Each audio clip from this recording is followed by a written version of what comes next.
Hello বন্ধুরা, welcome to সুপারকুল refrigeration.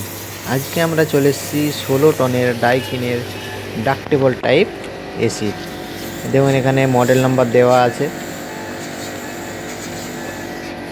আর এটার প্রথমে আমাদের সার্ভিস করে নিচ্ছি আউটডোর এবং ইনডোর দুটোই সার্ভিস করছি। আর এটা হচ্ছে এর কন্ট্রোল প্যানেল, যেহেতু অন টাইম একটাই এখানে অ্যাম্পিয়ার দেখাচ্ছে।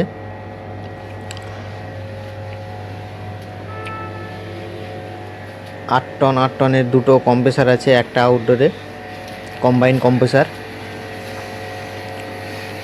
দেখতেই পাচ্ছেন। এটার মিনিমাম অ্যাম্পিয়ার আছে 32। যেহেতু আউটডোর সার্ভিস হচ্ছে এবং এসি চলছে, তার জন্য অ্যাম্পিয়ারটা কম দেখালো। আর এটার মেন প্রবলেম হচ্ছে এই যে দেখুন, কুলিং কয়েলের মধ্যে কেমন আইস আসছে, আস্তে আস্তে কুলিং কয়েলটা আইসে ভরে যাচ্ছে, সেকশন পাইপটাও আইসে ভরে গেছে, পুরো কয়েলে আইস আসছে।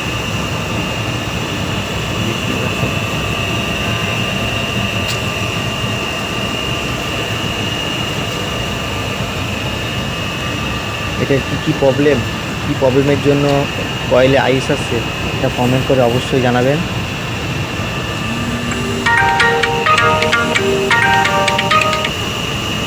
কমেন্টে অবশ্যই জানাবেন সলিউশন কি। আমরা সলিউশনটা করেছি, আপনাদেরকে এই ভিডিওতেই দেখাবো শেষে। তো এই যে দেখুন, আমাদের ইনডোরের যে ব্লোয়ার মোটর আছে তার বেলটা ঢিল হয়ে গেছে। এই জন্যে বেলটা স্লিপ হওয়ার কারণে এয়ারটা ইভাপারটা দিয়ে পাস হচ্ছে না, কুলিং কয়েলে আইসটা আসছে। এই জন্য আমরা মোটরটাকে একটু নিচে নামিয়ে দেবো এবং বেলটা টাইট করে নিব। এই দেখুন, বেলটা আমাদের টাইট হয়ে গেছে।